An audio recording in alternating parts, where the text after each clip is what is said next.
Hey Clayton kids, this is the second part of a series about what to do when you don't know what to do. Okay, how do you handle big problems? And you might be thinking, Mr. Jamey, I'm just a kid. I don't have any big problems. What are you talking about? My biggest problem is figuring out if I want to sleep with my teddy bear or, my baby doll. Those are my biggest decisions. But at some point in your life, and this is scripture, you will be faced with a problem that is just bigger than you. So here's what you do. Okay, let's look to the Bible for our answers. You can believe what you want to believe, but you run it through this book first, okay? And so there's another cool story I want to share with you. This is about Hezekiah, King Hezekiah. He was the king of Judah. Now, in our first lesson on what to do, we learned about a king who was scared because this entire vast coalition, this alliance of three different armies was coming to attack, and he knew that he couldn't defeat them on his own, and the people were looking to him for help. Okay, similar situation. Hezekiah is the king of Judah. Remember, we've got Israel in the north and Judah in the south. This was about 150 years later. Hezekiah is king. And the king of Assyria, they were some bad dudes. They send 3 generals, there's that number again, 3 generals, and a very large army to Jerusalem. But it's not all of their soldiers, okay? It's just a lot of them. And so you can find this story in 2 Kings chapter 18, verse 17, and it goes all the way to 2 Kings chapter 19, verse 14. I encourage you to always go to the Word yourself. And so when this large army gets to the city of Jerusalem, they are outside the city. And the generals speak to the officials of the city. So people are standing up on the walls of the city. If you watched one of our episodes of Clayton Kids, we built a little model, a little replica of the walls of Jerusalem, and we talked about how they were attacked. And so this huge army shows up, and the king doesn't go out there to them. He sends his officials, which was very common. And there are people up on the walls, and they're standing, they're listening, they're watching, because there is a ton of people, a ton of soldiers out there ready to attack. And so the generals speak to the officials and say, you need to give up. Here's what's going to happen. We're going to do this, this, and this. And the officials of the city, they stop them. They say, whoa, speak to us in Aramaic. Don't speak to us in Hebrew. We don't want the people up there on the walls to hear this. They're trying to save face. They're trying to not be embarrassed or not make the people up on the walls afraid, or they don't want their people hearing these insults from the Assyrians. And so the generals say back to them, they say, no, we want them on the walls to also hear what we're saying. We want to know, or we want them to know what they're going to go through too. In fact, it's going to get so bad inside that city when we attack that you and your people are going to have to eat poop and drink pee-pee because you're going to run out of food and water. That's how bad it's going to be. And so they said that with a really loud voice so that the people standing up on the walls could hear it. And so the officials come back into the city. They go to Hezekiah. He's the king. And Hezekiah sends them to the number one prophet in the city at that time. His name was Isaiah. And Isaiah says to him, don't be afraid. I'm going to make the king of Assyria, I'm going to make him hear something that causes him to leave. And then after that, I'm going to cause him to die. I'm going to cause him to die by the sword. He's going to be cut down by the sword. And these are powerful words right here. Isaiah is saying to Hezekiah, don't worry about it. I got it. Okay? Or Isaiah is saying that to Hezekiah, and Isaiah is speaking for God. So the king of Assyria writes a letter to Hezekiah. Now, he's not with his army. Remember, he sent half of his army to Jerusalem. And so they're going to send representatives back to the king to let them know what Hezekiah says. And so when he finds out, hey, they didn't surrender, he writes Hezekiah a letter. Okay, and this is in 2 Kings chapter 19, verses 10 through 13. He's receiving these reports, so he sends a letter.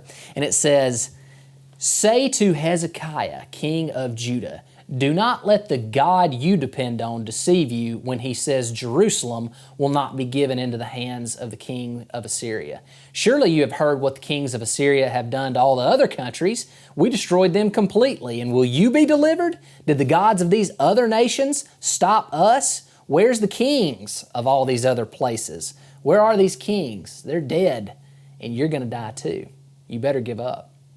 So Hezekiah receives this letter, and he is shaken to the core. He is afraid. And so he takes this letter, he receives it, he goes to the temple, he spreads it out before the Lord, before the altar. And this is in 2 Kings chapter 19, verses 14 through 19.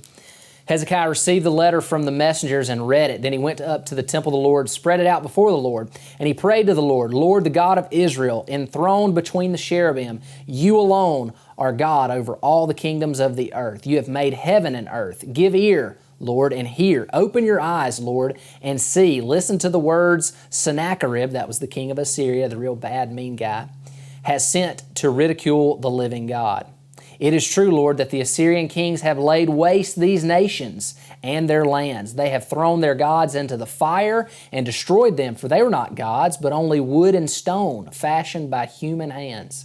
Now, Lord, our God, deliver us from his hand, so that all the kingdoms of the earth may know that you alone, Lord, are God.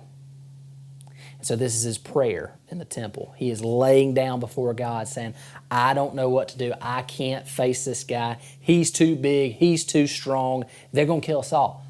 What do we do? And so Isaiah, that prophet, he comes to him and says, check this out. They're going to flee. They're not going to fight. They're not even going to make it here. And so Hezekiah trusts what God is saying through the prophet Isaiah. Well, that night in the king's camp, in his, where he's camping with all of his soldiers. So that night, check this out, this is really cool. An angel of the Lord went out to the camp of the Assyrians and put to death 185,000 Assyrian troops. 185,000. That is a lot of soldiers. I mean, this is an army that is so big, they will come through, they will drain rivers and streams dry because they drink so much water and their horses drink so much water. This is a massive amount of people in one night, strikes them all down. And they wake up, a few of them are left, they wake up and the Bible literally says there's dead bodies everywhere, 185,000. And so they have to turn around. Their entire force that they were going to take Jerusalem with is dead. And Jerusalem, the Jews, God's people, they didn't even have to fight. You know, he goes back home, king of Assyria goes back to Assyria, and he's in his temple, worshiping his false, fake god, whatever it is. And while he's in there worshiping, his own sons come in with swords and cut him down. This is amazing, okay? Twice, two stories in our series here where the leaders do not know what to do. That sounds familiar. The leaders do not know what to do. They don't know what to do with the problem they're faced with. And so they go before God and admit, hey, I'm not in control, but you are. What do I do? And that brings me back to our memory verse, Philippians chapter 4, verse 6. It was the same verse last week. Do not be anxious about anything, but in every situation, by prayer and petition, that means you're asking God for something, with thanksgiving, you're thankful for whatever you're going through, even as hard as it may seem. Present your request to God. Now, Clayton kids, again, you may not have been faced with difficult, tough, hard decisions where you don't know what to do, or you don't know how to react, or you don't know what God's doing. You may not have been faced with that yet, but you rest assured, if you live long enough, you will be faced with a decision like that. And so this is a really cool biblical and historical lesson on what we're supposed to do when we're faced with problems that are just bigger than we are. You know, a lot of times you hear, well, God will never give you something that you can't handle. Well, that's not biblical. God will never give you something that is too big for you, or God will never face you with stuff that you can't handle yourself. That's not biblical at all. There's going to be stuff that we're faced with in life where the only answer, the only solution is Jesus. I'm Mr. Jamey. This has been another edition of Clayton Kids.